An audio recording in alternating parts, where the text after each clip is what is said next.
A wizard is never late, nor is he early. He arrives precisely when he means to.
Thanks to all our active patrons who have contributed a lifetime of $100 or more to reach Garuk Dong level status. Here is the list of those special patrons in order of contributions. If you would like to support our show, check out the Commander Smiths at patreon.com.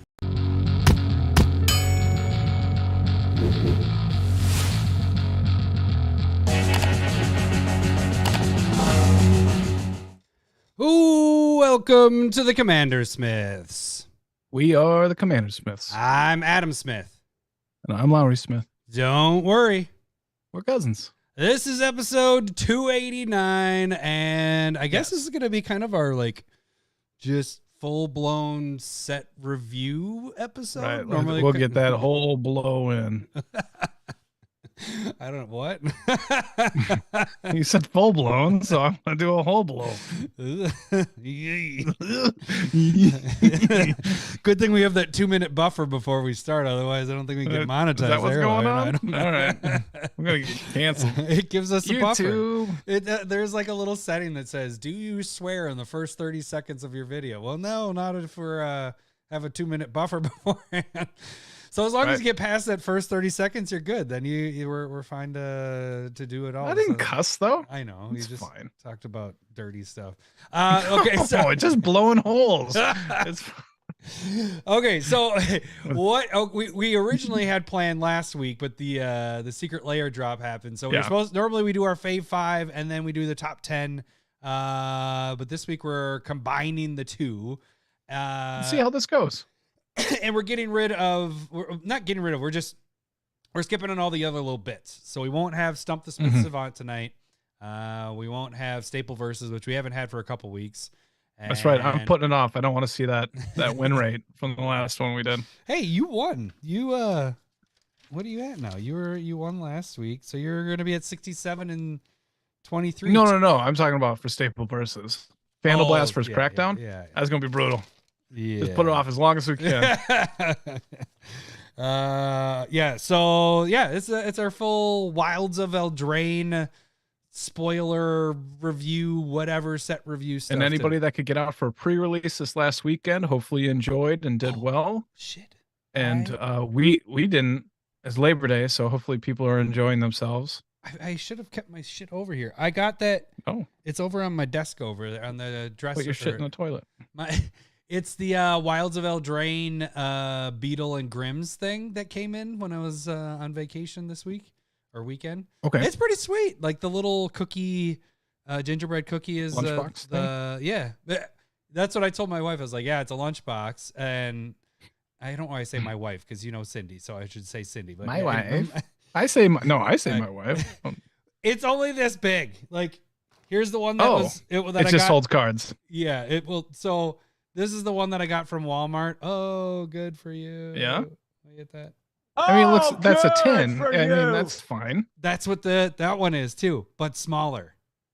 It's the same design where it just has the thing, and they made it look like a lunchbox. But yeah, this one's definitely bigger than that one.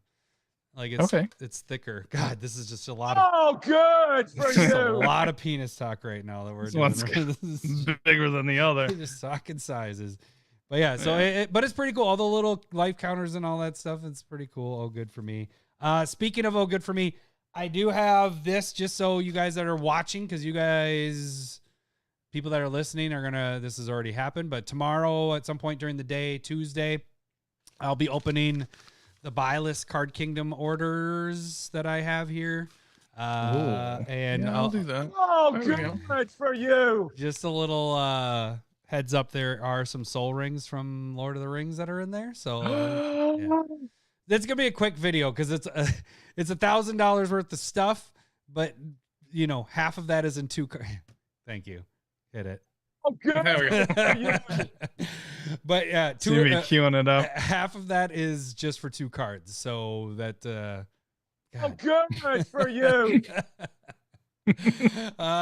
Just abuse the button. Speaking of that, we are also going to try to get a Commander game in with Discord. Stop it. Good for you. It's fine. What day are we going to do that, Lowery? I've been talking. I guess Thursday night. Thursday. We talked about it like 3 minutes ago. So what are you drinking there? Is that popsicle or orangesicle one? No, it's like a salted caramel, very like pumpkin-esque.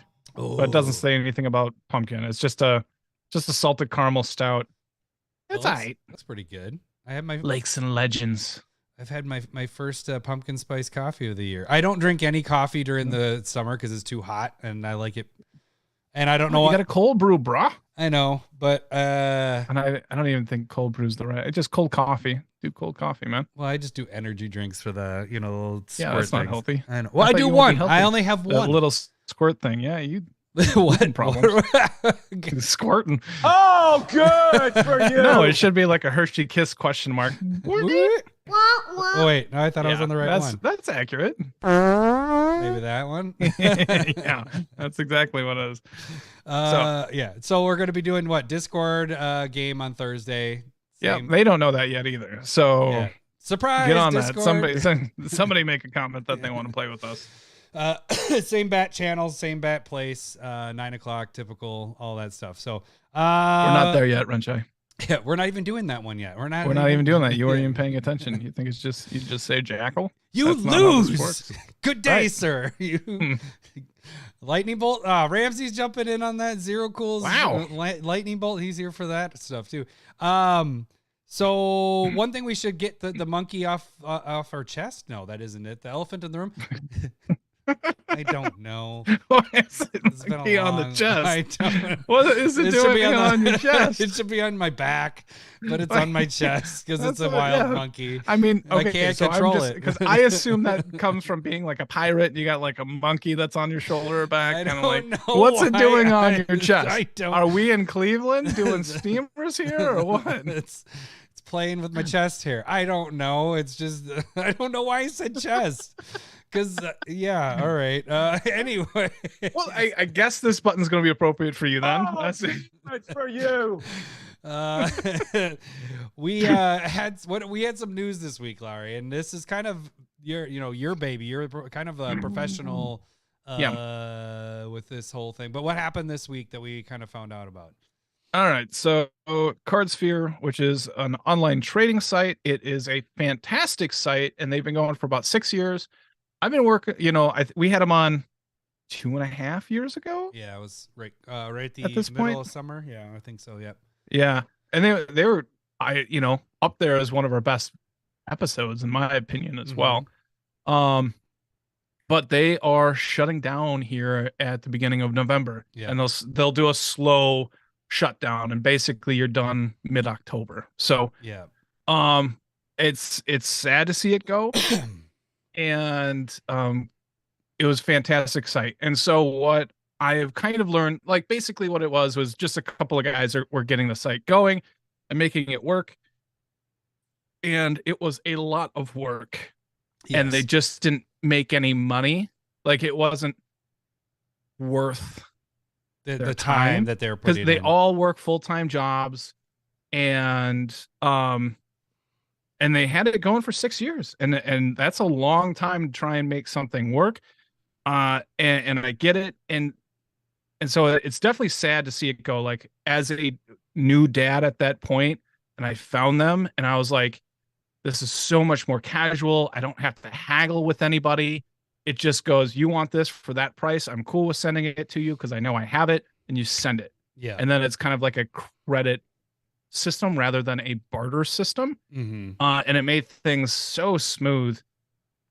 And so there's been a lot of people kind of scrambling within our Discord going, where should we be going? What's the best site and stuff like that. But one thing, wherever you find, I hope that you enjoy it and then it still works if you trade online.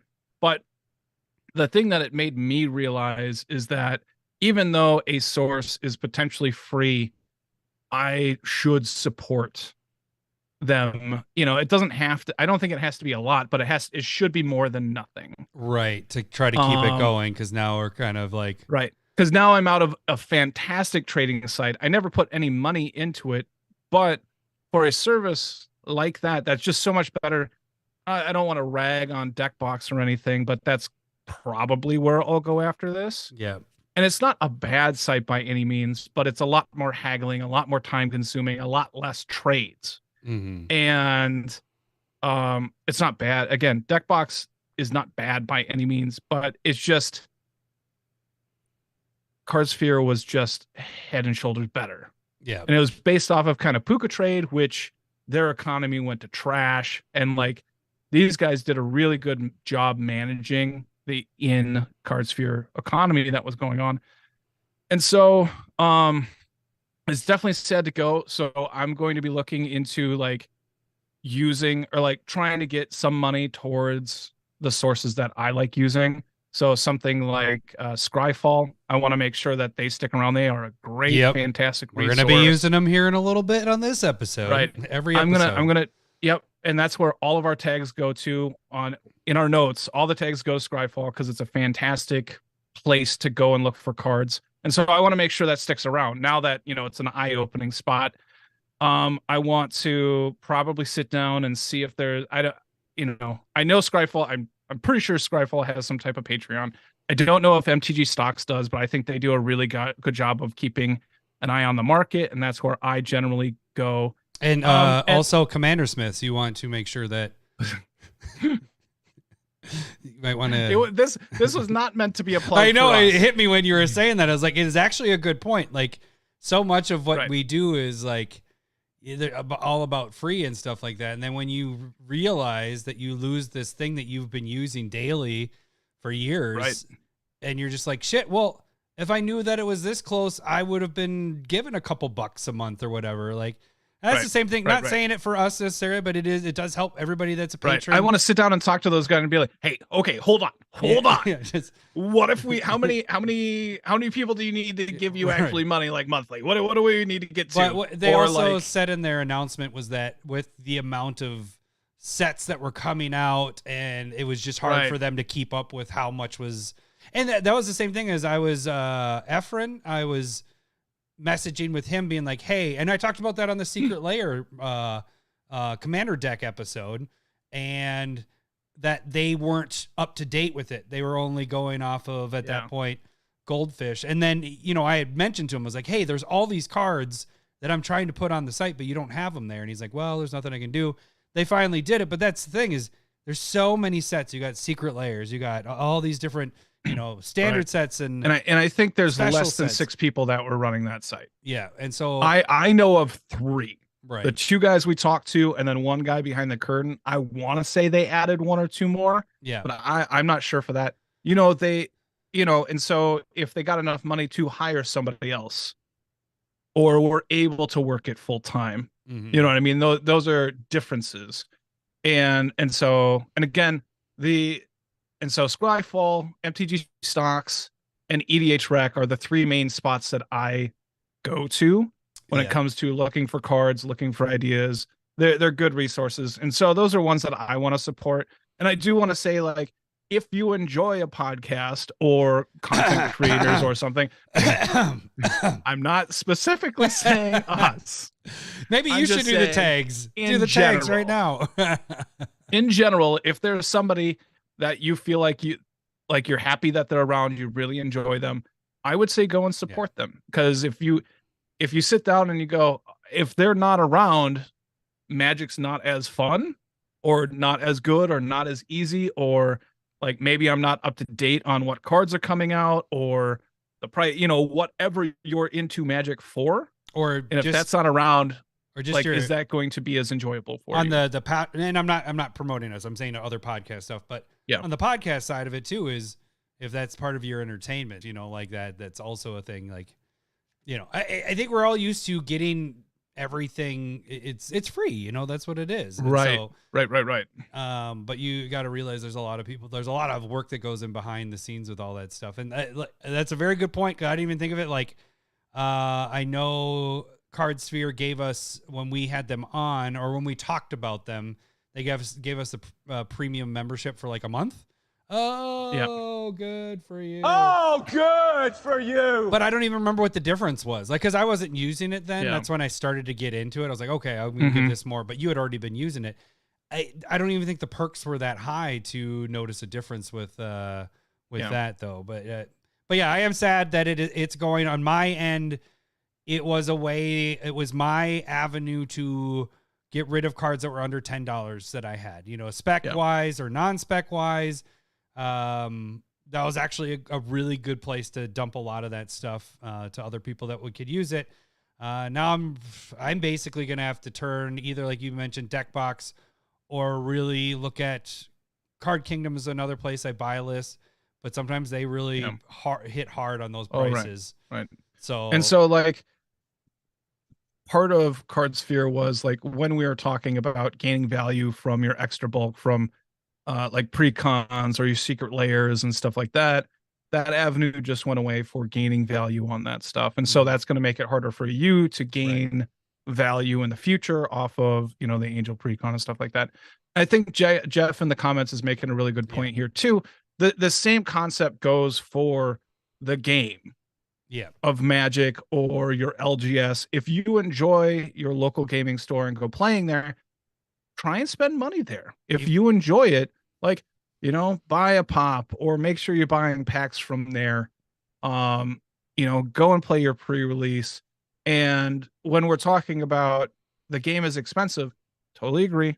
Work within your confines. There's a debate, but it shouldn't just the talk. If you like the game and how it develops and how they're going, it's frustrating when you're saying there's so many cards that I have to buy. Yes, because or for sites to keep up with, but at the same time, like if they're not doing that, they're not adding to the game, which is the fantastic part about Magic.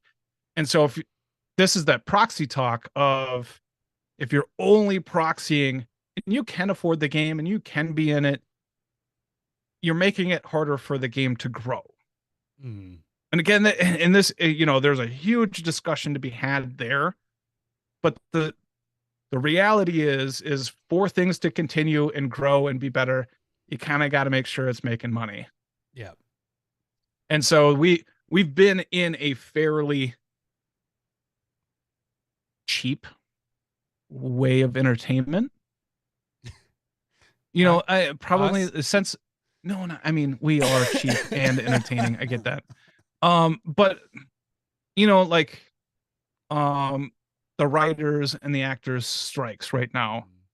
Like there were some people that making a ton of money, and you're talking about some large studios that were making a ton of money, but how does everybody make money? And streaming has changed a lot of things versus what contracts used to be. And so the debate ends up going like, who's getting what money? And that's, if you want that product, you're either going to streaming or going to a theater or paying a cable company and stuff like that.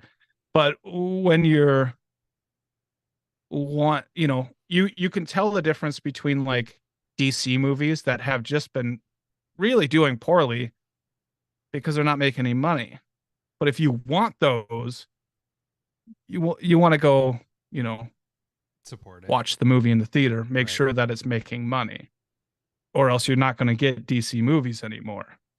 And Marvel has a little bit more cachet, but they're going down that road right now too. And so if you like things, you kind of got to pay for it. it sucks because there's you got to, at the same time, like there's a lot of economic issues that people can be dealing with. Right. And so I'm not trying to guilt anybody into not paying for Cardsphere or whatever. Because again, this is the first time where I've realized that there are these free sites that I use constantly, like Cardsphere and the others that I wasn't paying anything for it. Yeah. And then I'm just going, shit, I am losing out on something that I wish could keep on going. And I would be willing to pay for that. Mm-hmm. You know what I mean? And so I will say the one thing that it's my favorite site, but hopefully I learn from it. The one thing we are paying for is like Zoom. Like we wouldn't be able to do this as well if we didn't have. So there's that support in that. But yeah. So long and short of it, now we're at 20 minutes. Well, I guess we were talking Magic, so that's fine. Let's not get into the tags late. Jeff had a big thing there. Did you read it? Okay. God, I missed the last one. No, this one right here. Parks was the one he was going to bed. Okay. But yeah, anyway, so basically, Cardsphere. If you guys have any suggestions of other places you like to use, put it in the comments. If you're on YouTube, shoot us maybe a message or whatever, because we're going to be looking for some avenues to other ways of. We had Puka, like you mentioned, we did Puka, and that died. And shortly after, pretty within a year or two, Cardsphere kind of came along, and then you really jumped in on that, and then I kind of made my way into that later, and we've been using it ever since. Discord's been using it, so now we need another avenue. So, okay, should we get to the actual episode? Is there anything else you want to say? Yeah, let's do it. Okay. You can support us so we don't shut down. Just kidding. I mean, that's the other thing. Like, we'll be around forever. It's fine. We're I thought cockroaches. Parks, you said you were going to bed. Parks, you said time to leave, chat, and sleep. I thought, okay, all right. So you can support us so we don't shut down. I had a goddamn good joke about this. What? What's your joke? What is it? All right, I mean, it was when it happened, and I was like, oh, this. I didn't want to purposely try and promote us. That was the whole thing. I didn't want to be like So what was it? It was something like, we'll be like the ex-girlfriend that was like the love of your life will be around forever until we absolutely just disappear and hate you. And it was a bad joke, obviously. Let's go on. Oh god dang it! Where's my button? There it is. Damn it! Whatever. I'm covering it up. There we go. I was getting ready because we had a new patron, so I had to move over buttons. Right. Yeah. I forgot about that. I need to send you. You can become a patron just like our new patron, Jonathan Harden. Welcome to a meat forest. That sounds like a fairy tale of a meat forest. By donating $1 or more, that gets you into the Discord. Thank you, Jonathan, for becoming a patron. That is what we didn't do for Cardsphere, and you did it. You're awesome. I'm just kidding. We didn't give any money except for, well, I guess we did by trades. Like technically they were getting some money every time we did a trade. So that was no. Wasn't it?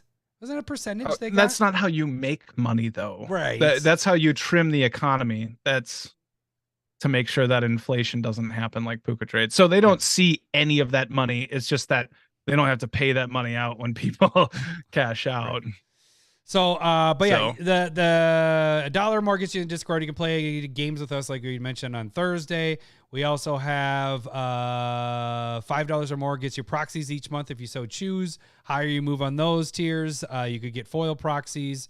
So that we give a little bit of a give back for becoming a patron and supporting us. The other financial way to support us is to join on the live feeds, like we're doing right now. The podcast, or anytime we're live, the Commander games are all that. You can make us take shots of Malort. Today is a day. You almost puked. No, it's just saying it. This is one of the very few, like we went, and I didn't say this to you beforehand. I was like, I really, really don't want a Malort today. So no Malort. I'm not saying there's no Malorts. You ever get that though, where it's just like, I really hope no one donates today, even though it is supporting us. I just Why don't. would you say this out loud? Because it's not. I don't see Josh on here, so we're not gonna get surprise bitches. So I think we're That's good. Well, But we do have others that do that too. But I'm just saying, They like, do. do you ever have that before we start? Like, you're just like, I really hope that no one does it. And that was one of. I have it. Today's the first day. every episode. Every episode. It's been a year. I'm at my 7th bottle. Oh, Every good episode. for you. Oh, good for you. I'm 7 down. I'm on 8. Holy shit. Oh, good for you. All right, so that is the other way to financially support us. You can do beans, you can do Malort shots, you can do regular shots for us. You could just torture us. It's a fun way to you're making us do stuff, but then you're also supporting our show as well. You could follow us on YouTube, or no, wait, the free way to support our show and kind of financially supporting the show is to subscribe on YouTube and watch our stuff there. If you watch the podcast, listen to the podcast. If you have a choice, watch it on YouTube because that helps us out. Any of our videos, watch it. Make sure you give it a like. So all you guys that are watching right now, hit the like button. I know you can. You can just go boop, boop, and that helps us out as well. Like I mentioned, boop. We have the Discord Commander game. I will be opening buy list cards from Card Kingdom tomorrow. We have curated MTG that happens twice a week. Lowry, what was your curated MTG? Didn't it go yesterday? Yesterday, right? Or 2 days ago? Yesterday. Mark of Sakiko. It's an aura, 1 in a green, and whenever the creature that it is attached to deals damage, you get to add that much green to your mana pool. Oh, and I it like does that. not leave until end of turn. Yeah. And so you put it on the big guy that's supposed to get through, and you're going to get a lot of green mana in that second main phase. That is pretty sweet. So- I dig that one. So yeah, big It's in under 5,000 EDH rec decks. so it but would not it's dope. qualify for Stump the Smith Savant. It is what wouldn't. you're saying. It wouldn't. Most of these I try and not have be. Not have be. Words are hard. So the biggest thing on those, any of those short videos, because last week also did I forgot about that, the proxy time of last week's tokens. Oh shit, do I have those sitting right here? I might. Oh, I do have those in foil. All right, so let me just show you this really quick. This is the first 3 are going to be just a little FYI. These are going to be on our store when we get that up and running, but it is a dragon token in Wombo art. So this is AI stuff. We got some sexy zombie art right there. Zombie token. That's what I'm into. A treasure with a dragon, but it's sitting on top of treasure. So that's treasure there. And then what isn't a part of what we're getting for sale, but is for patrons, is the Scrooge McDuck DuckTales treasure token. So Yeah, that's dope. though, check out that video as well. Any of those shorts, they're on YouTube or on TikTok. So you can check us out there. Anything that's under a minute long, we typically post over there. So those are the ways you can check our stuff out. You can also check us out on X. We pretty much post most things there, but not all the time. Like this wasn't posted there. But you can direct message us there, or you can direct message us by shooting us an email at commandersmiths@gmail.com. That's the tags. I think it's time to get into Phase 5 Commanders. All right. So if you guys don't know, mouth button. And I'm going to do that for top 10 too. That's the only ones we do that. All right, card preview. All right, so how we do this is Lowery and I don't know each other's Fave 5s. And we are going to go through set proper and the commander set. And we have picked out our favorite commanders that we like from the set. And we're going to work our way. I did not number mine, so I'm just kind of going on a draft willy-nilly format.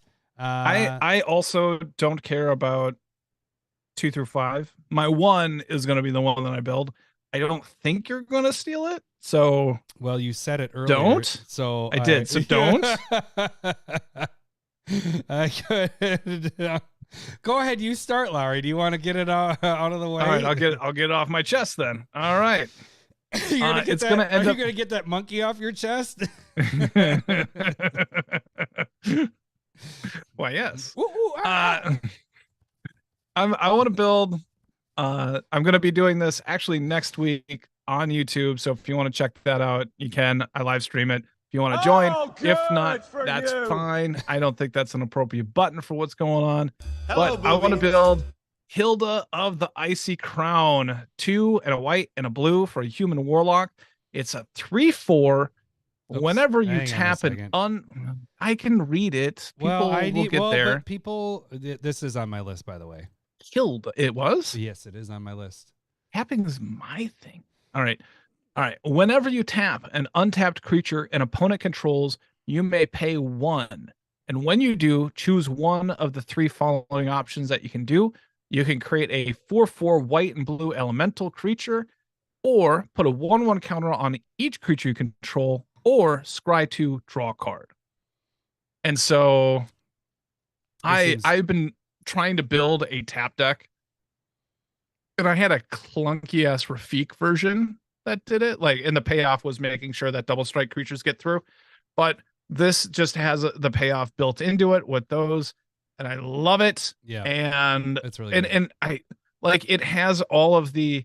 It's missing all of the aspects that have been killing a lot of cards for me lately, as in like only happens once per turn. Right. If it said 1 or more untapped creatures, then you could only pay 1. It adds the stipulation of the paying 1, so it's not like the craziness of just like tap and so down if you just the entire tapped all board, creatures, yeah, and then you're like and then draw 4. Yeah, they make it I'm fair. down with this. Yeah. And so like if you tap the whole board and you have 6 mana left over, you can dump it all in there and make 6 4/4s. Yeah. Or draw cards or whatever.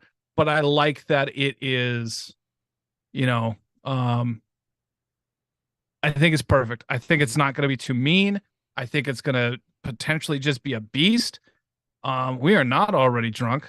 Thanks. Yeah, Parks. You guys are. I'm still on my like precast Drinking. beer. I'm almost done with it, so we'll. But I actually am film that up very here in a sec. excited for this because again, I've been trying to fit like my what the shit? What's that? Hinata. I tried to build Hinata as a tap deck. And like I said, Rafik, I kind of tried to get it into Takasia. I've been trying to fit tap themes into decks for a couple of years now, and I'm very psyched about this, and we'll see where that goes. Yeah, so like you said, you're doing the tap stuff. I don't have a tap deck, so that's why I was like, ooh, this one is something different that I haven't built. So that was it hasn't worked. It hasn't worked. And so I'm hoping that this works. Yeah, no, I think this thing, it could be very powerful if there's enough tap stuff down, like those 4/4s to end games, or the scrying and drawing just to catch you up or get you ahead. Yeah. It kind of does a little bit of everything. Yeah, so I like this as a commander. Okay, so that was one of my 5. I may add on something that I had on here that I put as a 99. So I'll get to one that I think where we go. I really do want to build this one as well. So we're both going with the ones that we wanted to kind of build. And we talked about this one in the Discord, but it is, oops, let me get that one. Card not found. Yeah, well, I put in. I love that card too. I was thinking about building it. I put Bredard instead of Bernard. You're a Bredard. Bernard Ginger Sculptor. It is 1 green, white, and blue for a human artificer, 3/3. All right. Each creature you control that's a food or a golem gets 2/2 and has trample. Whenever another non-token creature you control dies, you may exile it. If you do, create a token copy of that creature, except it's a 1/1 food golem artifact creature in addition to its other types. And it's a food, so you can sacrifice it and gain 3 life, tapping 2 and sacrificing it. So end of chapter 1. Yeah, right. So the long and short, it's a book. The long and short of this is basically when your creature dies, you can have it come back, and it comes back just as a food, and it has the sacrifice being, the food thing. So like the thing I mentioned, and you and I were kind of talking about in Discord, well, it comes back as a 1/1 food. right? 1/1, but which it was really ginger a 3/3. bread. It's really a 3/3. Because Jesus. Yeah, so it comes back. All right. So you and I had the talk when this got spoiled on the Discord because I was like, oh, this with like Luminous Broodmoth, because you could have Luminous out, your creature dies, you have a sack outlet, comes back with Luminous, so it has flying, then you kill it again, then it comes back, you exile it, and it turns into this food golem. So this deck, I don't know, does it take my Yarok deck out? Because then you're just doing ETB triggers. You know, Yarok isn't... Is it all creatures in that one? Yarok's, I like, that's a polished deck. I like playing it a lot, but maybe this takes... Might be time to move on. Yeah, go with the new hotness. Yeah. But yeah, I haven't put Luminous Broodmoth in a deck, so, you know, this could... You could do well, it doesn't have black. That would have been nice if you could have done that with the, what's his nuts? For the Undying stuff, where the 1/1 counters, like all those different guys, so that when they die, you have all these, you know, comeback stuff. With Macias. Yeah, that's where I was going, Macias. So I think this could be fun. ETB everything, all my creatures ETB, so you get multiple triggers off of that, and sack outlets and all that. So what? So I was kind of going like, well, if you're doing like an Ashnod's Altar as your sack outlet to have all that mana, and you can't sacrifice the food right away because it's a creature, and that would be an activated ability. That is a good point. Yeah, I was thinking that you could dump it in there and just sack your creature, you know, the food creatures, but you can't. Yeah, without another thing to it, but you got to give it haste, which. Yeah, so I think it'd still be fun. I think it'd be cool. 3-color. If you got rid of Yarok, that'd be cool. I do like my Yarok deck though, so I don't know. No, But I know this seems like a fun one. I think this guy would be cool. Super story, bro. Glad you like Yarok. Thanks, buddy. All right, what is I your support you in Berdard and Berdard? Bedard. Oh, you did. Hold on, I should probably write that down.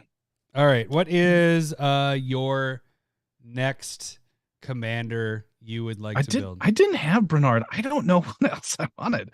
I just thought all right, maybe the other one that I am willing to potentially build because I don't have an equipment deck, but it's Kellen the Fey-Blooded. Is it Kellen? Maybe. Well, I can't read my handwriting. No, it's not that. Kellen? Give me a second. Is it K-A? No, it wouldn't be K. It'd be K-E. K-E-L-L, maybe Kel? Yeah. All right. Kellan. It is A-N. Okay, Kellen. All right. The Fey-Blooded. So this is an adventure, but it's 200 red for a human fairy legend, 2/2 double strike. Other creatures you control get +1/+0 for each aura and equipment attached to Kellen. And then the adventure part is 1 and a white sorcery. Search your library for an aura or equipment card, reveal it, put it in your hand, then shuffle. I think I like the idea of a really cheap 2/2 double striker but my problem ends up being like it has a tutor attached to it, and so it'll probably become waiting for the fart button. That's what I was trying to. I went past it. I was like, damn it, no, go back. So having the tutor attached to it, like I don't. That's the thing that turns me off. Yeah. What? You don't want to get yelled at like I do for Magda? I mean, yeah, exactly. You would tutor for one thing, and then you'd cast him, you know, and then if they kill him, then you could do it again. So that might deter people from killing him because they don't want you to go tutor for some more stuff. That seems. I don't know about that. But then we could. I mean, it seems like a sweet. Can you? Adventures you can. Yeah. I was thinking if it's in the command zone, you can still do the adventure part. Yes. I believe so. Yeah. And so there's, I want to like make it. This is like a perfect spot for Cauldra, and like being able to get the helm, the shield, and the sword. And so you can tell that you haven't built an equipment deck because you're going for the dumbest equipment. I'm just kidding. Shush. I could get Cauldra complete in there. I've had Cauldra forever, And the instant that I was about to Oh, complete good it, for hold you. on. This is how long ago it was. Remember that game where Carly played with us and it was like a 7-man at my dad's house? Oh, wait. I was casting, or I was putting the last piece of Cauldron in, and she goes, "What's going on?" Chaos Warp. And I was like, it was brutal. That was the last time you built an equipment deck. Right. We're talking a decade ago was the last time that Cauldron even had a chance at hitting the board for us. So, it's a shot. If I get maybe bored or find some room in my Stanley boxes, like, because I'm running out of room right now. God, I just killed Varric good this for week. you. I just killed Varric last night. Dead. Gone.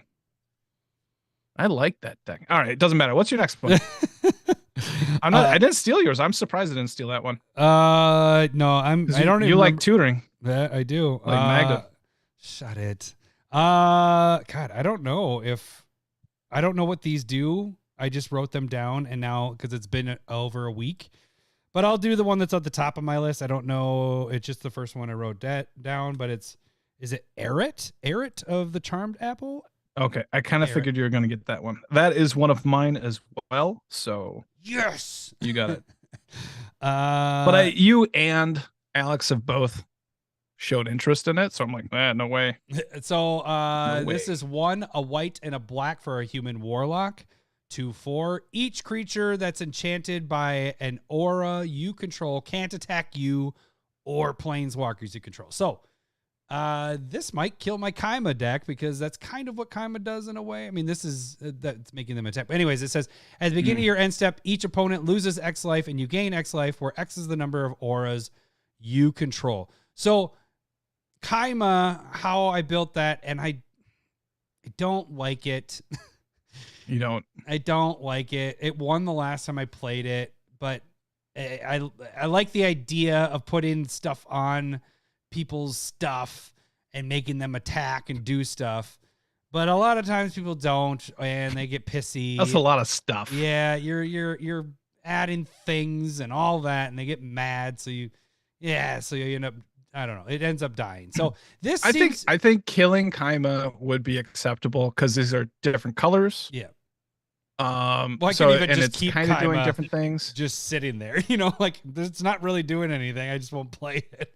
But Right. But no, I would play this. This seems better because you're adding auras, and you can add the biggest, baddest auras, except for the one pitfall is if they kill her, then they can attack you. So that's the problem is you don't want to get their stuff too crazy.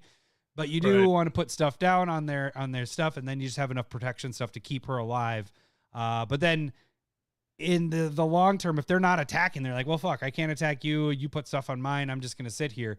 Well, they're going to lose life for every one of these that it's attached to their stuff. And you're gaining life in the process. So double whammy. Do you think that's just going to have all of their creatures that can attack you will attack you? Just like across the board? Because you're putting in stuff to make so they can't attack with those. So they can't attack you with their best creature? Likely? Maybe. Maybe. I don't know. It seems fun, though. Adding auras. Like, I don't know. Again, You could almost have a sub-theme in this and not necessarily go all I'm putting auras. Like, this could be your base and having the other alternate how you're going to win. Maybe going token strategy of actually trying to get bigger. So like you're saying, if they are attacking you, you can block them or whatever, but just go pacifisms, all the different types of pacifisms on all the creatures. So they can't attack each other anyway. And if it dies, it can't do anything. You just slowly drain the board. That sounds good. That sounds. Well, I assume that they want you to play pacifism because they've printed it every year for the last 20 years. So the funny thing is, I remember like saving those because like, oh, this is a really good neutering card. And they printed the shit out of it. I was like, this is just garbage. This is worse than basic land at this point. So, but yeah, I think this would be kind of fun. Hitting every opponent, not just one opponent. It's each opponent, and you're gaining life. So it's a double whammy. Or, if you have 5 auras out, it's a 10-point swing. You're gaining the 5 life. They're each losing 5. So I think it's and she's not that expensive to come out. so if she does get killed, it's kind of easy to bring her back. You just don't want to put like, the crazy shit on other people's stuff. And then they're like, okay, first she's dead. So now I attack you with Eldrazi conscription, whatever. Fuck. Yeah. So That'd be bad. but yeah. Okay. What is your third one? Probably the one I want to talk about the most would be Agatha of the Vile Cauldron. Good. I don't have Let me that look one that on up. here. There's plenty of words there. Oh, okay. It is only a red and a green. It is a 1/1 human warlock. Activated abilities of creature you control costs X less to activate, where X is Agatha's power. This effect can't reduce the mana in the cost to less than 1. And then it has the activated ability as 4 and a green and a red. Other creatures you control get +1/+1, gain trample and haste.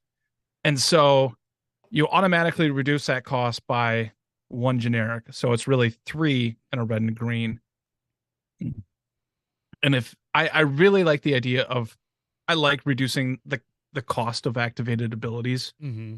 Like I like Biomancer's Familiar. I like I've always liked Training Grounds, and the red white one from that other set. Red, white, Stuff and things. Zerta. There we go. and so adding this into the mix, I really like this. I like that it feeds into itself as well. And so if you pay the 5, it becomes 2, which means you only got to pay 4 for the next one. So if you have 10 mana, you can do it twice.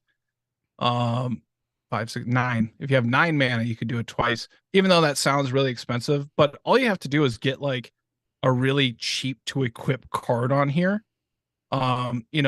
There's that sword that auto equips to legends when they come into play, and that like gives +3/+2. Mm-hmm. And so that automatically makes this like red green, give all your creatures trample, haste, and +1/+1 for as much red and green you have. So do you think Like, you I would like that idea? you would build this kind of as Voltron-y, like you're stacking it on her, trying to get her big, or But, would you go the if I'm- 1/1 counter part on her, or what do you think? I think you can go either way. I'm probably more liking this in like a 99 of a creature heavy deck anyway. Because it'd be cool to like, get that one Hydra one, that aura that gives it 1/1 counter, and then every turn doubles the counters. Yeah. And so you can make her huge and have that cost reduction. I just like that. Number one, it's cheap and it comes down easy. 2, yeah. And so if you're coming, like if you're using just that kind of thing, it's great in the 99. But I really like the idea that it also works with itself. Mm-hmm. And so, I don't, when I'm saying, oh, it's going to cost you 9 to give +2/+2 trample and haste, that's not amazing. But I like that it just feeds into itself. It's a card that works with itself. If you have any sort of pumps that go into it, like a fucking giant growth. Yeah. Makes it go, if you go Yeah. green, red, green, you just gave her +3 or +4/+4, everything else +1/+1. I don't know. Well, I don't know. It seems sweet. It does say other creatures get the 1/1 and trample. So Other creatures? She doesn't bump herself. Oh, that's a bummer. Okay. So she doesn't necessarily feed herself other than But you got to Voltron her a bit yeah. at some point. Yeah. Bummer. I don't like her anymore. I take it back. No, All I that still like it. No, I think like it's still I still like a Biomancer's Familiar. I still like those are like 2, but I still like it. Yeah. I can dig it. But not as a build around. I'm gonna jump on because now I just remembered when you did this one, because they had the cycle. Hey, what's up? Cole's on too. They had the cycle of these. So I actually added in Will Scion of Peace. I like this one. So it is a 1 white, a blue, and a colorless for a human wizard, 2/4 vigilance. You can tap it. Spells you cast this turn that are white and or blue cost X less, where X is the amount of life you gain this turn. Activate this only as a sorcery. So you're only doing it on your turn, but it's all your spells. It's not the next spell is X less. It's all your spells. So if you do, let's go old school like you just did giant growth, healing solve and gain 3 life. And then you tap this and all your white and blue spells cost 3 less to cast. So what you're saying is Healing Solve is the best ramp card in Will. Right. Scion of Peace. Is that what we're saying right here? 1 white, everything costs 3 less. Yeah. So I think this could be kind of fun. There's a lot of shenanigans you could do with this. I think I would. Obviously, you're doing life gain built in on it. Yeah. But then you're doing a lot of spell, or it's all spells, so it's not even permanent. So it's spells, permanents. Doing a lot of stuff that has the colorless stuff in the casting costs and the CMC, so you're reducing it. So I would try to hit some of those big things, or even artifacts wouldn't work. But damn it, artifacts would. I didn't have that in my head. I just came in right now. But I think this could be a lot of fun to tinker with. This might be, well, because you like the Hilda one the most. This might be Hilda might have been my top 1 or 2. This one's probably top 1 or 2 for me. I think I like this over Bernard. Just because I do have a life. Do I have a Loro anymore? I think I might have killed a Loro. And so that's a long time ago. Yeah. So this could be my next life gain deck that would just do some spell slinging with it too, with white and blue. So they're the same colors. Them overcosted counter spells. Right. And then like Healing Solve. Yeah. Well, I think what I would do is more so I would have a lot of the natural occurring, like on your upkeep gain, blah, blah, blah, life kind of things that are that. So I'm not having to cast anything, like I'm saving the casting for the things that are getting reduced in spells and all that. Okay. So I think that's what the route I would go. But think about this with like Aetherflux Reservoir. Oh man, because that card's not good enough. Yeah, but it's terrible card. So you cast like 2-3 cheap things, tap Will, cast 2 or 3 more expensive things, and gain 14 life. Yeah.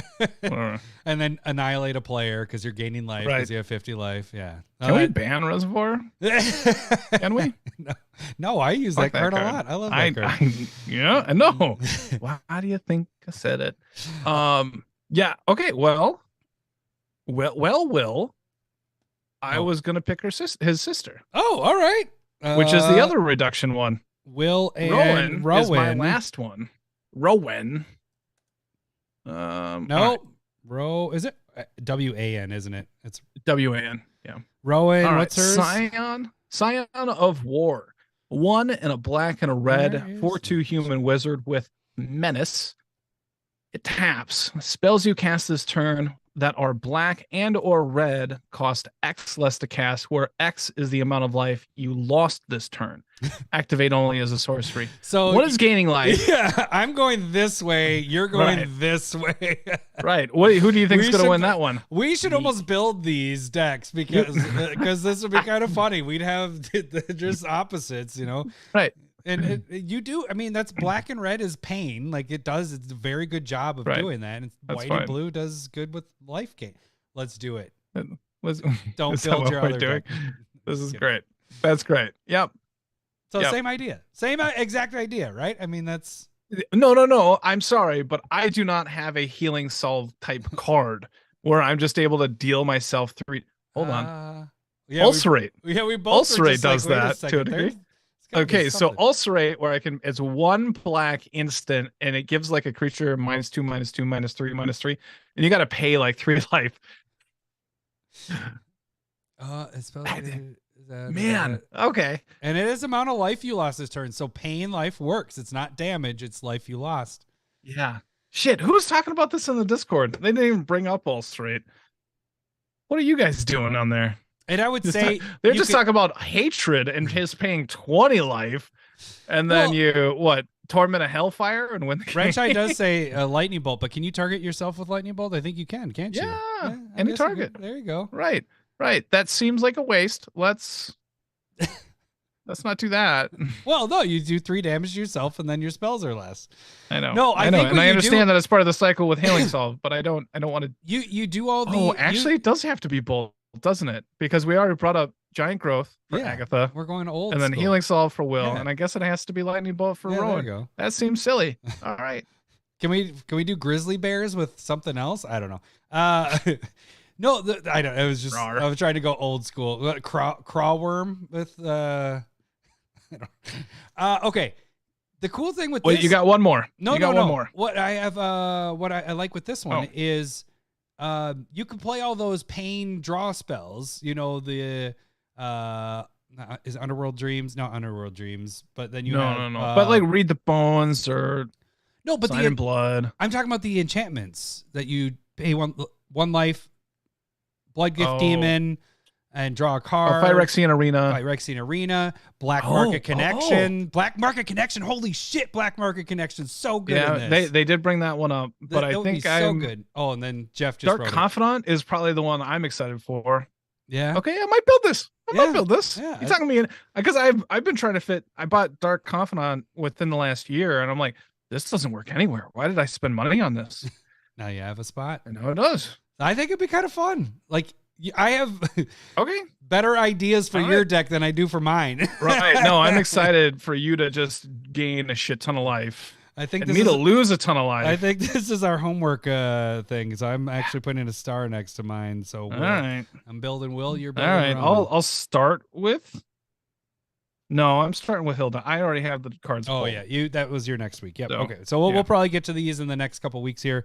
My last one is because I had more, but then Larry took the other one. But I like the new Corvold. It's not as good. Corvold. It's not as good as the other one, but Gleeful Glutton. It's not as good as the broken ass one Yeah. that people complain about for 5 years. Yeah. Yeah. So we Great. got another version of Corvold, and it's 5 black, red, and green for a Dragon Noble 4/4. This costs 1 less to cast for each card type among permanents you've sacrificed this turn. So that's a little tough because it's like you sacrifice your land, it goes down 1. You know, you're getting your fetch land. A creature's another one. How else are you sacrificing stuff? I mean, you can do. Are you sacrificing enchantments? Like it's gonna be hard to get this guy out. But if he does get out, it is what?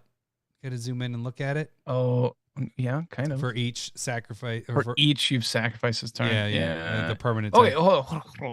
For each card type. Yeah. Because the Balrog is sweet because it doesn't matter what is sacrificed. Yeah. But this does need the Different types. Yeah. Yeah. So, but it has, if it gets out, it's flying, trample, haste, and then when it deals combat damage to a player, put X11 counters on Corvold and draw X cards, where X is the number of permanent types among cards in your graveyard. So, you know, you're probably putting 3 to 4 counters on him and drawing that many cards. It's a little tough. I like him. I don't know if I'm going to necessarily build this one because now we have Will and Browen battle that we're going to be doing here. I'm glad that you're telling me what I got to build. But yeah, I don't know if I'm excited. Like Renshai is saying that Corvold is easy to get out, but like at best, consistently, if you're going to be able to do it all in one turn, it's going to be like a treasure, a creature, a fetch. Yeah. Right. So you're able to reduce it by 3, which makes it a 5 mana, 4/4 flying, trample, haste. But the haste That part can is get nice counters on it. because then you Yeah. would get not Yeah. necessarily that treasure wouldn't get you the pluses, but the other you get +2, 2 counters and you draw 2 cards. That's kind of nice. Could be interesting. I Yeah. don't have a specific dragon deck anymore, so this, if I wanted to, maybe could build this, but I got Will. You better put healing solve in your deck. Can't. That'd be cheating. Not in this one. I'm just talking about Will. And you don't have any more, right? There was one that I had in the 99 that I could, I'm good. I'm I'm just done. gonna mention this one, but You've had your 5. no, that was my 4 because you had You Hilda. you don't want Hilda on your list? All right. well, I you're can't. just cheating. You're building it, but I Yeah, did.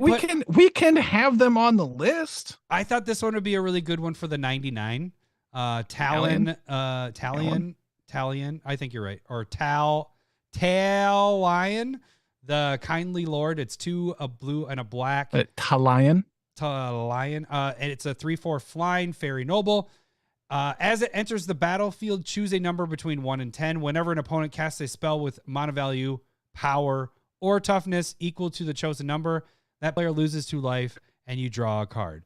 It seems interesting because it's not just, power, toughness, and casting cost. So I think the number I would choose would be either 3 or 4 is probably the number I would hit. Like if you're thinking of creature type. I was thinking 2 or 3. Were you? Okay. So 3 is probably our median number. Like if this card hit the battlefield, you'd right there do it. I don't know the other ones, but I thought this one would be kind of nice in the 99, not necessarily the commander. Cause what is the theme of this deck? Unless you're playing fairies, that's probably, but that doesn't fit with fairies, So that's why I was like, it'd be a good 99 one. So anyways, don't want to go deep with that one because it's not part of that. What Obadiah is saying, what would the 2-headed giant of Rowan and Will be like? Where I need to lose life and you need to gain life. My professional opinion would say it's a shit show. Bad. But I don't know. It probably bad. Yeah. Bad. All right. Let's do this. More cards. Top 10 commander cards. All right. So we got that out of the way. Lowery, do you want to hit number 1? So I'll start with number 10. Is that what? I don't care. Because you started this last one. I'll start with this one. So you didn't even let me say what number 1 was. You were just like, this is number 1, right? I was like, oh, okay. And so you could just say it. I don't care. So you want to start with 10 then? All right, number 1. No, don't. Is... No, don't. Oh, all right. Don't do it, Lowery. You're gonna spoil things again. You want number 10 then? Yeah, I'll take number 10. All right, number 10. Go for it. Oh, that doesn't look right. Okay. All right, number 10 is gonna be Stroke. Oh yeah. Of midnight. I know what I'm doing at midnight tonight. Yeah. That's time. We'll get done with the show. There's gonna be 20 minutes, and I'll be like, time for me to go. Bop it a boopy. I didn't realize this was a gross card. All right, so are you sure it doesn't say Stroke at midnight, or is that what threw you off? Is you? I am going to make a proxy of this one. It's Garuka with his huge dong going, waiting for midnight to happen. It should be like a mom at the door knocking, be like, Billy, or what are you doing? It's midnight. Go away. Baiting.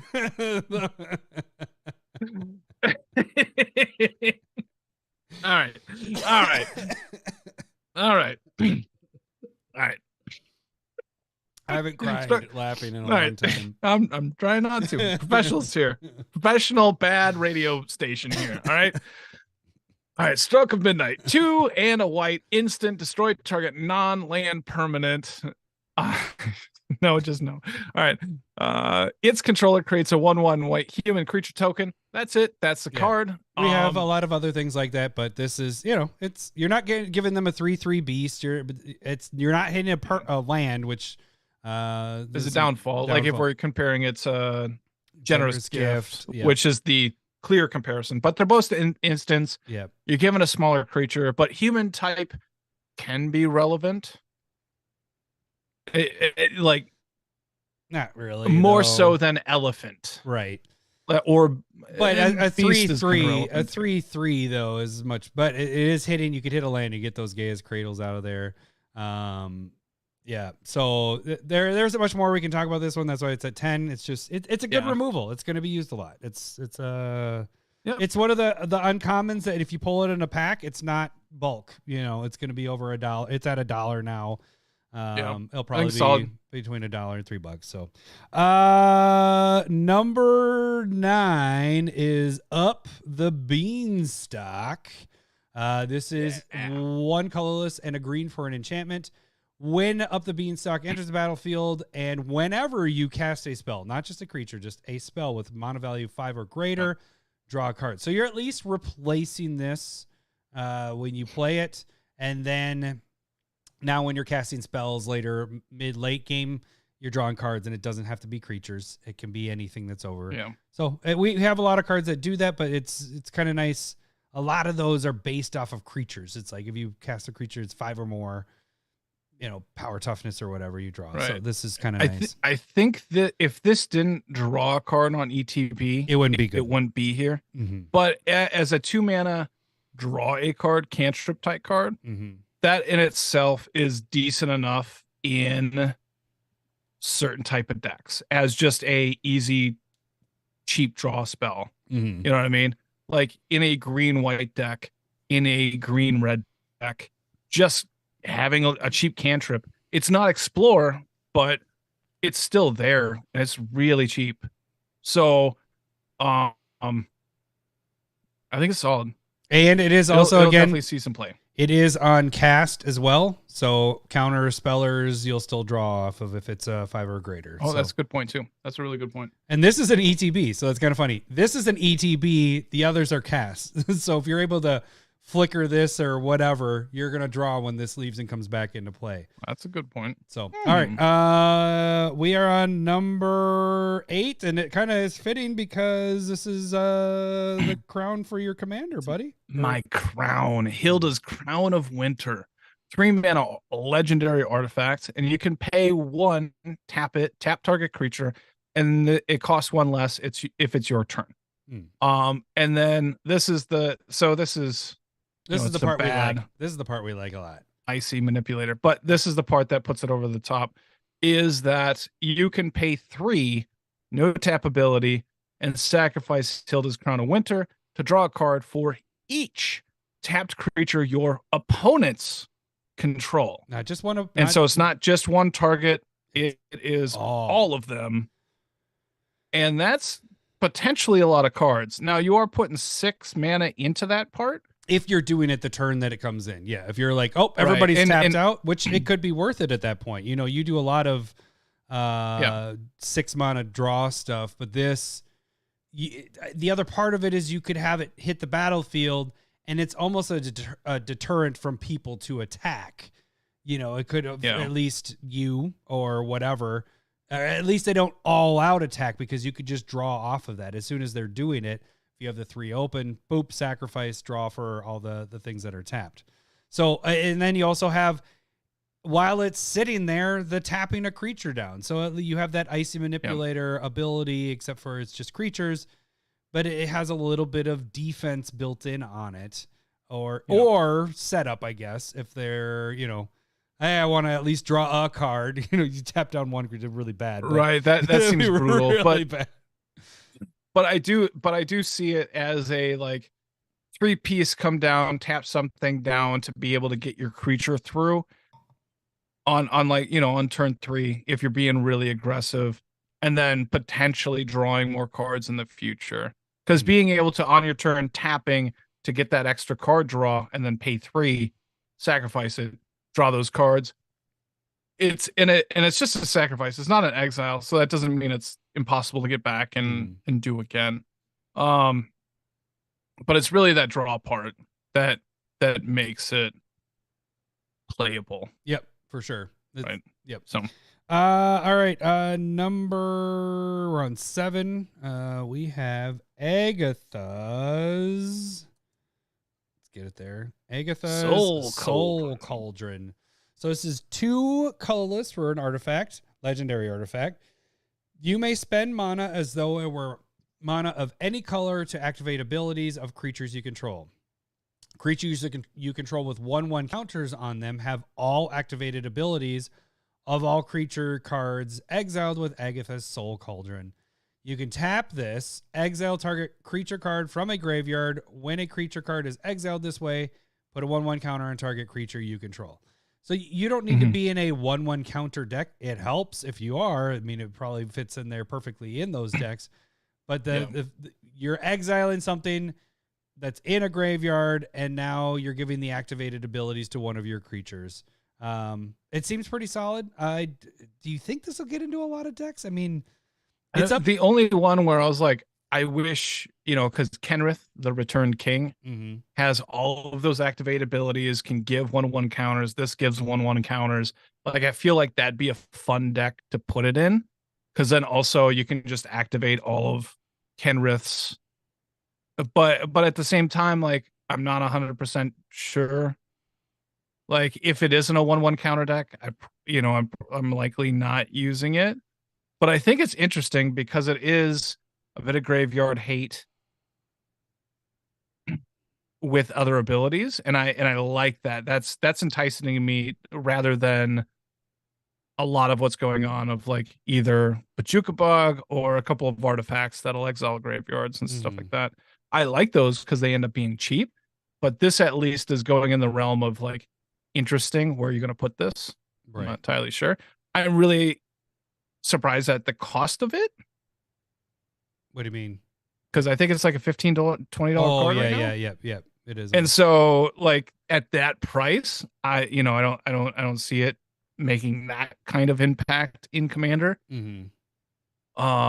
I agree, because like even when you're saying a 1/1 counter deck, I'm like, yeah, your creatures have 1/1 counters on them, but they're only good until this exile is something that has activated abilities, because it only gets the activated abilities from the things that are exiled. So you got to get the stuff in the graveyard, and it's situational. That's the hard part. It's like how even if there are creatures in the graveyard, doesn't mean that they have activated abilities. So it's just like, there's kind of garbage in that, but it does exile any card. So in a pinch, you don't have to be exiling creatures. It's just when you exile a creature, you're giving 1/1 counters and they're gaining the abilities. Right. And so maybe the thought that I was having is like having a commander with activated abilities, and then when it dies, you keep it in the graveyard and remove it with Agatha's. Mm. And then being able to put it into your command zone at that point. Yeah, and then put it in the command zone, giving another creature basically your commander abilities and stuff like that. So I think it's a lot of hoops. Does that it's work? Something Does that work that way? Like, I know it's in theory thinking that, but then once you exile your commander, then doesn't it leave the exile and go to your command zone? So is it recognizing the exile, because normally it would be kind of like almost like a separate pile of exile. Right. Well, okay. So exile target card from a graveyard. When that creature card is exiled this way, put a 1/1 counter on target creature. Right. But then creatures have all so abilities. Things get exiled and then go. Just like your commander goes into the graveyard, and if you choose. So it always, that part happens. So if you path the exile commander, you get to go get that land and have it go. No, I understand that, but I'm saying is so it says activate abilities of all creature cards exiled. Okay, so it basically Agatha is noting the cards that are exiled. It isn't checking that what's in exile. Yeah, I think that makes more sense of how to think about it. Because I was thinking is like it's checking those cards that are exiled. But really what it is when it's exiled, it's kind of putting a little note. Yeah. Okay. So if we're thinking about that wrong, then this card is not nearly as good if you can't use your commanders in that way. Yeah, because that would be really good. That's actually a really good point. If you're able to just, my commander died, I'll let it go to the graveyard. Boop, exile. Now I have multiple things. Yeah, I do like that. Right. But if you're not able to use it that way, then boo. it's the thing that makes me go like, this is why it's probably $15 to $20 because it goes with all of your commanders that have activated abilities. But if it doesn't, then it's doing something in standard or modern that I don't know. Yeah. Well, that's number 7. Let's move away from number 7. Let's get to our number 6 card. That's you. No, it's on you. I read Agatha. Yeah, you did. You like reading the long ones. All right. Asinine Antics. 2 and 2 blue sorcery.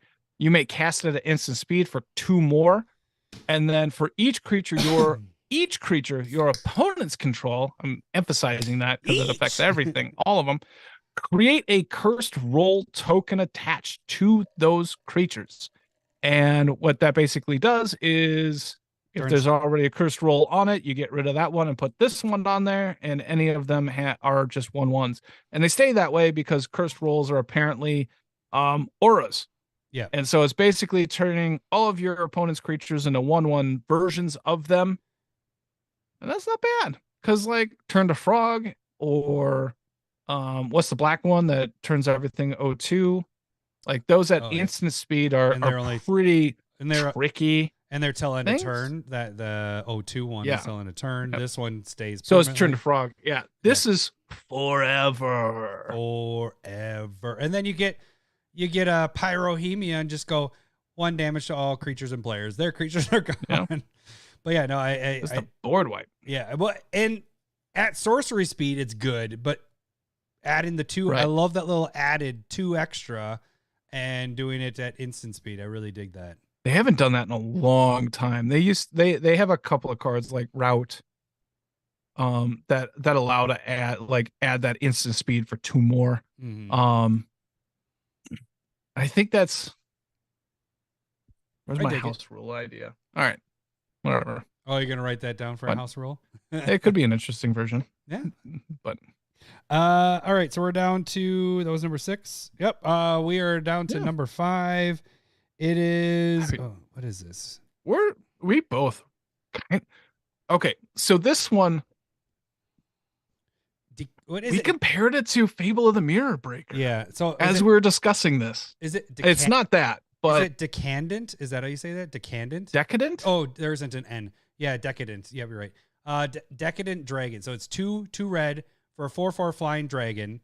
Whenever this attacks, you create a treasure token. But it has the adventure part, which is it's actually a black and a red card.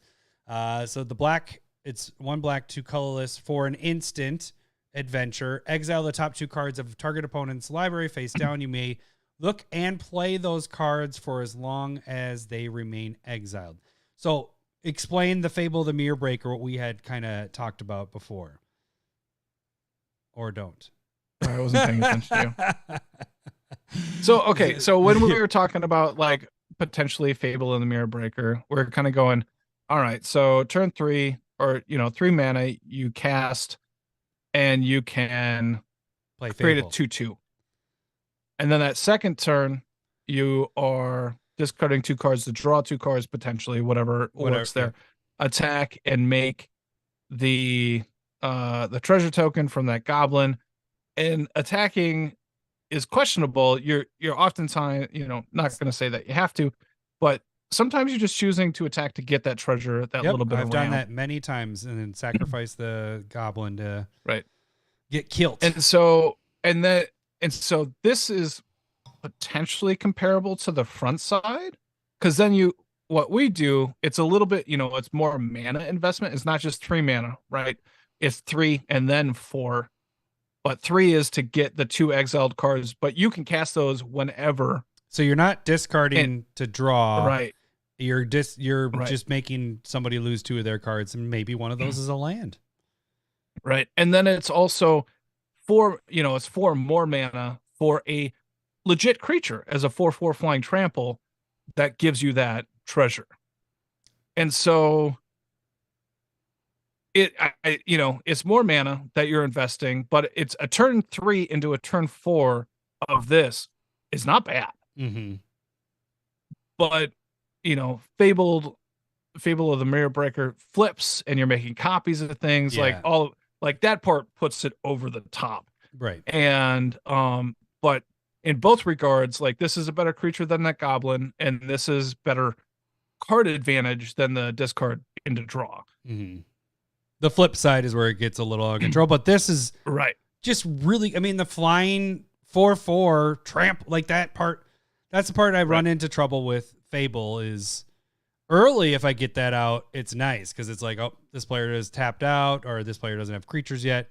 I'm getting multiple treasures off my goblin. But at one point you're like, after a certain amount of time, they have blockers. They know what you're doing. It ends up dying. So you have to decide if you're going to sacrifice. Mm-hmm. This is most likely going to stay alive.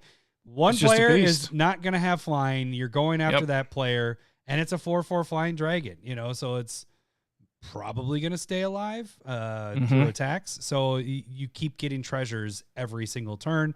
not to mention those 2 cards. So I like this one a lot. I think this is a really good card. Right. It feels like great aggression, solid ramp, and solid card advantage.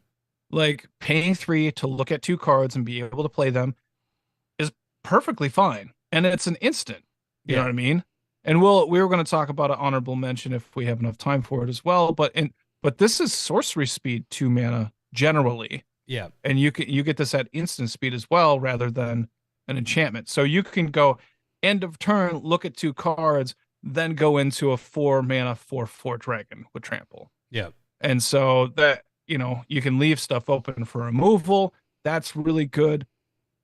It seems like a really, like, and again, if you added 1 more mana onto that dragon, it's probably not good. Right. And the fact I'm going to say, like, it's kind of the power creep stuff and we're going to have that little talk if we do the honorable mention. Yeah. This is 4 for a 4/4 flying trample. Like, that's back in the day. That ramps you. Well, you don't even need the ramp there and be like, well, this is actually a pretty good dragon, a 4/4 flying for 4. But now we have this treasure. You have the card advantage. Like, this is just, it's kind of bonkers how good this is, or how much the power creep stuff has gone up. All right, so that was number 5. Let's get into our top 4 cards here. Lowery, you are on number. We're doing 4. the green court. All right, let me get there though. It's 1 and 2 green. Court of Garenbrig enchantment. When it ETBs, you become the monarch, and then at the beginning of your upkeep, distribute 2 1/1 counters among up to 2 target creatures. Hey, number 2. And then if you are the monarch, double the number of 1/1 counters on each creature you control. Oh, wow. We talked about 1/1 counter. Now, I will say this. All the courts, I love the courts because they're adding monarch. The more monarch stuff we get, the better. That's true. And there was a couple of them we wanted to get on there. This is the only one we put on. We put the one we felt was the best. Right.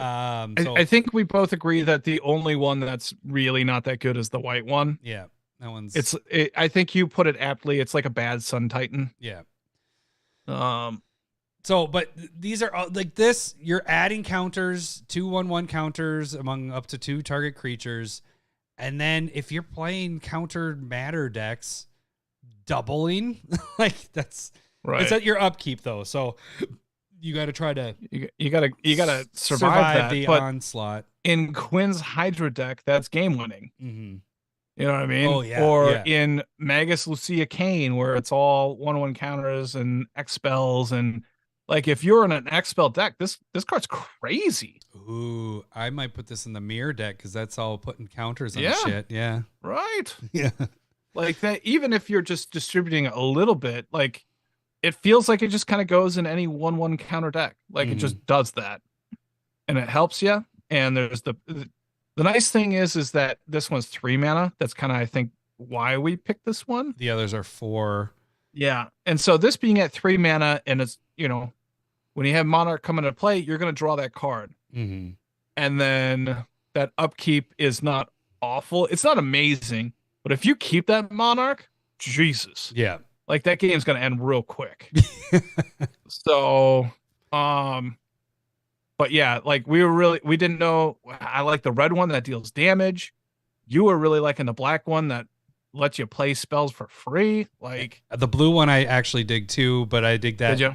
I dig it because it's going in Tom the Bomb because it's making the token enchantments and artifacts and all that, and it's anybody's stuff. So I like that one.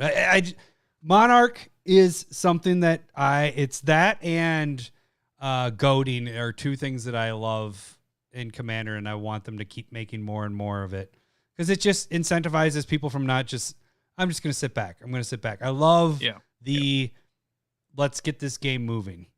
I love the long games, but I don't want it to be a long game because everybody's playing pillow forts and sitting back and not doing anything. I want people to be doing things and have a long game, but move the game ahead. Okay. Yep. Number 3. We got to start getting into drum rolls here. Actually, I'll do that now.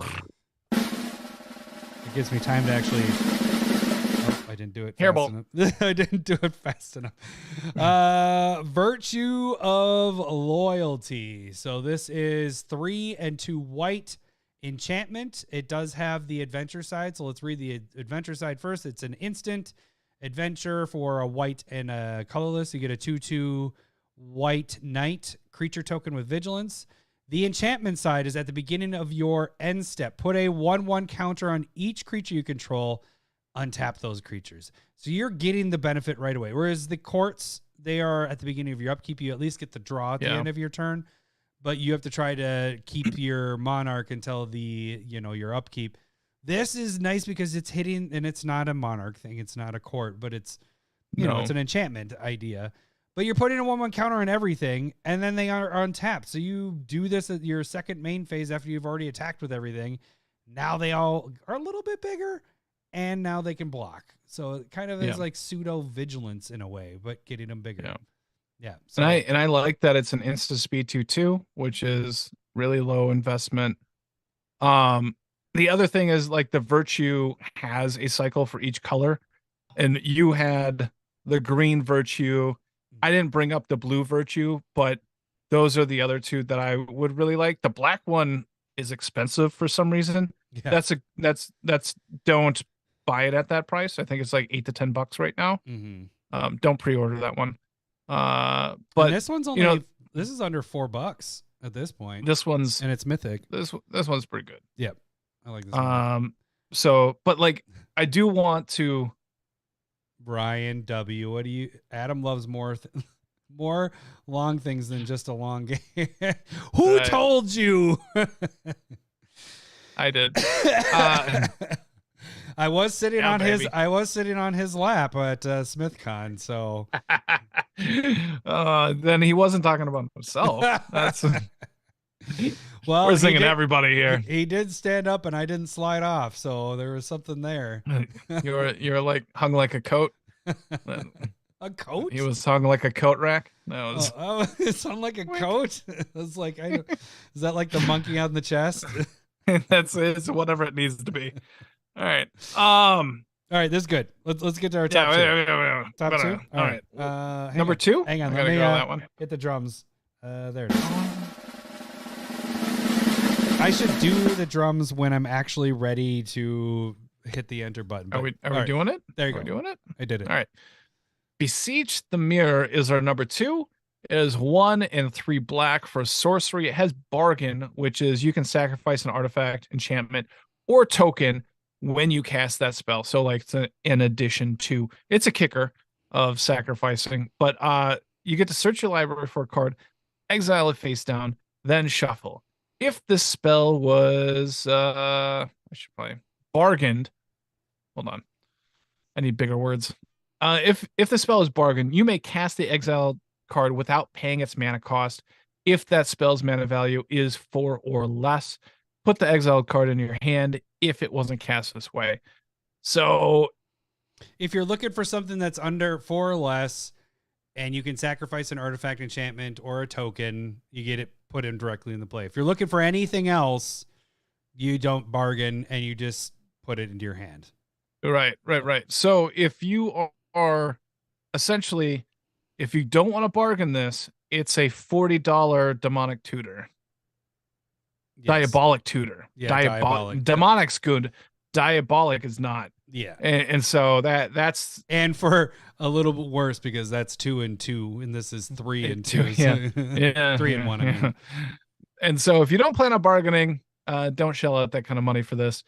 But being able to go and find like a Wrath, Damnation, and cast it for free, that seems pretty good. Yep. Sacrifice your token and go get or like think about like Rhystic Study and just go get that and play it for free. Fuck. There are some cards here where you can go and get and just cast it for free from your deck. That's good. Mm-hmm. And so, you know how we love those tutors, right? I don't like saying that this is here at number 2, but it's quite good. It is very good. It is not something I don't know if it's going to be. Well, yeah, I won't play it. But a lot of people will because it is really good. It is very good. Right. So you're going to see this around. People, here's a question. Do you think it's a $30, $40 card? No. Actually. Where would you buy this at? Okay, so let's take out the we don't play tutors. Let's say we actually play tutors Right. again. Right. I want this to drop down below 20. I agree. I probably wouldn't buy it unless it hit like 10, 15. Yeah. And I'd hope for lower. Yeah. There's just the nice thing is the benefit it does have is it goes directly into play, like you said. Right. Like that, Right. the 4 or less if you bargain. Do we have any comparables for that? Like we're talking about like Finale of Devastation going, it's a lot more mana, but going and getting any creature and putting it into play. Mm-hmm. You know what I mean? And so what else? When you're talking about searching your library and putting something into play, Birthing Pod, But like Vanifair, I guess my question is would you play this over a Vampiric Tutor? Something that's 1. I think they're doing maybe different things. Well, no, because here's where I'm saying it is because you can do the Vampiric Tutor so much earlier in the game. Right. This is you have an investment here, and you have to have, if you're doing the bargaining part, you have to have something that you're sacrificing. Whereas Vampiric Tutor is just easy. You get it, you go get what you need, whatever you have it for. Is it Vampiric's on top of your library, but at instant speed, right? Yeah. And you lose 2 life. Right. Oh, there you go. You're gonna use that in that deck. That's Rowan deck. That's a good point. Yeah, it Probably fits not. the theme. Hey, Probably it not. fits the theme. So I think it's overpriced, and I would try and avoid it from standard. But shit, now that standard's 3 years instead of 2 years, that's a long wait. Yeah. And Jeff is saying that it's going to be a 40 plus. Yes, it will be a $40+ card, I think, down the road. Yeah. But get it now if you're playing it, not now. Wait until it drops. Yeah, don't get it now. Wait until it drops. With this has been out for a while, because it will. And I would keep an eye on older formats though too. Like if this makes it, I don't know if it's good enough. It's probably not good enough for Legacy. I mean, it could be something that goes into like a Doomsday pile, like great tutor in that regard. But if it makes its way into, into Modern, like then you start to see probably it just like it's going to be everywhere, and so this has the potential for that. It's benefit. Like I'm hesitant because I go, but it's 3 black and 1 colorless. That's way too much for those really fast words. But it's like that it has that option of it going directly into play. So right, and most of this is top end in a lot of those formats, and so it's a it's kind of a tutor directly into play for combo decks. Yeah. Like I said, Doomsday piles. It has the potential. Like if we're not buying boxes or anything, but if I randomly got this in a pack, I don't think I'd trade it away. Yeah. No, because I think there's a lot of potential for that. And I think there's potential to go up as well. I also don't want to spend $30, $40 on it either. So it's in kind of a weird spot. Like if you are a combo type player that likes going for stuff and putting it directly in play, I think it's going to be a great card. So this one will be like you're mentioning this might be a good one to keep an eye on spec wise, because this could be if it goes down far enough. And this is probably number 1, but fuck tutors. So what do we got for number 1? Let's hit it. Moonshaker Cavalry. This is our new Craterhoof Behemoth. It is 5 and 3 white, Spirit Knight, 6/6 flying.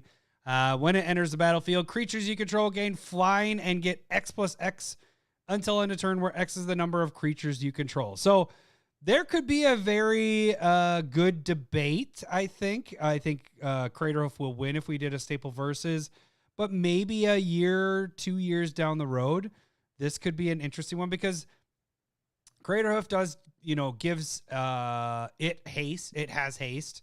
And does it give all creatures haste too, Craterhoof? No, but it has haste, so it can attack along with everything. But the trample can get kind of crazy. But the thing I'd argue with this is flying is probably going to be less blocked than the trample, I would think. There's going to be a lot less creatures being able to actually handle this. The only problem, this can't attack with it unless you have another way of giving haste. Yeah. But yeah, I think this is going to be used a shit ton. And of course it's in white. Like white we've been saying it for years. They've been giving the shit to white and giving it a push. And this is a good one here. I mean, it's interesting that white got the flying, because I guess I would have thought blue would have got that maybe. Are you looking for a cycle of this stuff? That'd be sweet. Each Red's gonna get haste. Red? Everything gets haste. plus X. For as many creatures as you have. That'd be bad. Yeah, well, that's what they do for red. What would black be? Swamp Walk?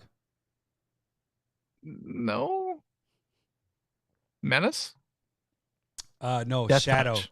Shadow. Death Touch. Shadow. So they can't block and it can't block. I don't know about that either. Shadow would be cool. That'd be like legit unblockable. And then blue is horsemanship. Yeah, that's why I think it's fine to have a chance at blocking some of this stuff. You don't want it to be just a game ender. Right. A chance.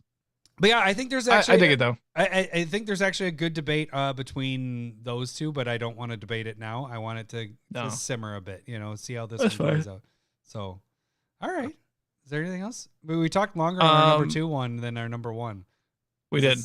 Well, I mean, we have a comparable here. Like, hey, do you like Craterhoof Behemoth? Well, then get this white card that costs basically the same thing, but gives flying instead of trample. Yeah.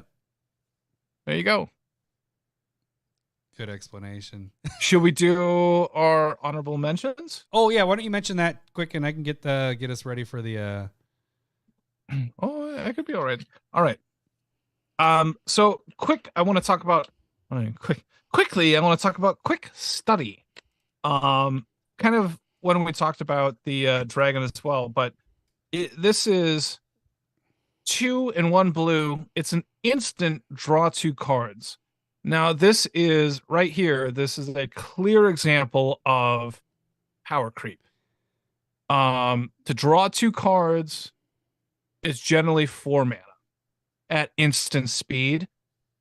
And you have plenty of cards, or handful of cards that will draw you 2 cards at sorcery speed at this cost. Mm-hmm. But there is when we go back and if we talk about asinine antics, it's 2 to go to instant speed, sorcery speed to instant speed. And this is the same. This is the same, right? From sorcery to an instant. And so they've shown like, boom, big push. And to everybody in the Discord, this card is going to be really good in Calmax, just letting you know. But can't wait. this is which which Calamax deck? I only have one, and I'm half debating. I almost killed it last night as well. You're a liar. Then I played through it. I was like, I love this. I'm having fun, and so I didn't, because I love it. It's my favorite. But this is kind of like, I think, a clear example of power creep. Mm-hmm. And one of the more, it's blatant, it's in your face. And I think this card is going to be very, very good. So I just want to bring that up, make you aware of what was happening, but that is a clear shift. So you had an honorable mention? Did I? No, we actually added that one back in. So we... Oh, did we? Oh, we did talk about the manlands. The manlands would be interesting. I like that they added more of those. We've talked. Oh, by the way, RoboCop. Yep, Urza's for life. He likes the shirt. Yep. Get out of here. The man lands, I love that. Adding the dual-ish lands. We have the other cycle. Now we're getting more of them. I like that stuff. Because it adds. And so the difference in this set where they have attack triggers as well. Because basically man lands aren't played. Yeah. I don't have them except for Eureka because the unblockable one. That's the only one. Yeah. Yep. And so it'd be nice. It'd be a nice spot for them to find them being playable. Like I think Mutavault is playable. I think the Infect one is playable. But there's a handful out there. You're talking at least, what, 10, 15, 16, 17, at least 17 that I can think of, but I know there's more. There's like Stalking Stones and that shit, and that's all garbage. But I think adding you're saying, they're not really played, right? And adding play these over tap. They come into play tapped, but they're so much better than tap lands. They're so much better than they gain life and they come into play tapped. Like adding a body onto it. And that is actually a very big surprise to a lot of players. Like you forget that the land can turn into a creature. And so people end up doing dumb mistakes and they attack into you and you're like, oh, this is a creature. And now that's dead. So there's, I like them. I don't use them very much, but I do like that aspect too, that you said that they're making it so it's not just a blocking land. Like what I'm saying is the surprise part. But they're trying to incentivize you to use them in attacking as well. So right.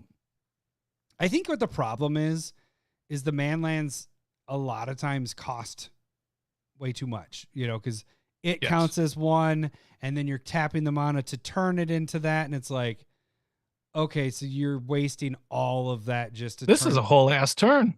Yeah. to make a creature, land into a creature. Yeah. Yeah. So that, I agree. Yeah. And that's why Mutavault is fantastic. That's why the Infect is it's just 1 mana. Yeah. And your blue-black one that's unblockable is just 3. But like the blue-white one is 5. Isn't that one like 6? That? Wasn't it? No, it's 5. It's a 5. Okay. Yeah, but if you're 4/4 adding on the attack, that's the only one with vigilance. So, yeah, I agree. It feels like it's always probably one more because they don't consider the creature attacking into it, and so that does make it tough. So hopefully this makes it a little bit more considerable. It'd be cool if at the end of it, like on the card, it said, at the end of turn, if this was a creature, untap it so that you could use it. That'd be kind of an interesting twist. Anyways, we're making this episode even longer. Let's not go any longer than. Great.